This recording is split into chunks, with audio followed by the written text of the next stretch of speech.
Marsikal Purnawirawan Hadi Cahyanto dikabarkan bakal dilantik sebagai Menteri Politik, Hukum dan Keamanan, Menko Polhukam, oleh Presiden Joko Widodo pada hari ini, Rabu 21 Februari. Dengan demikian, tugas Hadi sebagai Menteri ATR BPN telah usai. Di lingkungan istana menyebut pelantikan Hadi dilakukan pada pukul 11 waktu Indonesia Barat. Sebelumnya, posisi Menko Polhukam dijabat sementara oleh Mendagri Tito Karnavian. Hal tersebut dilakukan untuk mengisi kekosongan lantaran Mahfud MD mengundurkan diri.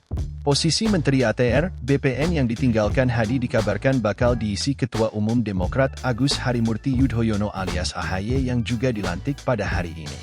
Hadi Cahyanto lahir pada 8 November 1963 di Malang, Jawa Timur. Ia lahir dari keluarga TNI Angkatan Udara, AU. Ayahnya, Bambang Sudarso berpangkat terakhir Sersan Mayor.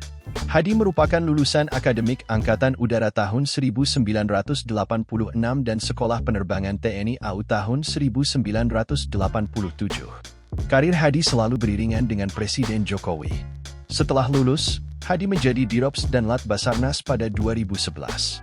Kemudian, pada 2013 ia menjabat sebagai Kepala Dinas Penerangan TNI AU. Pada saat itu, Jokowi menjabat sebagai Gubernur Jakarta. Belum sampai selesai, Jokowi ikut kontestasi Pilpres dan terpilih sebagai Presiden pada 2014. Setahun kemudian, Hadi menjabat sebagai Sekretaris Militer Presiden, Sesmilpres, di bawah Kementerian Sekretariat Negara pada periode pertama pemerintahan Jokowi, yakni tahun 2015. 1 tahun kemudian, Hadi menjabat sebagai Inspektorat Jenderal Kementerian Pertahanan. Karir Hadi cukup berjalan mulus. Tahun 2017, Jokowi mengeluarkan keputusan Presiden nomor 83 TNI 2017. Dalam kepres tersebut, Hadi resmi diangkat menjadi Panglima TNI menggantikan Gatot Nurmantio pada 2021.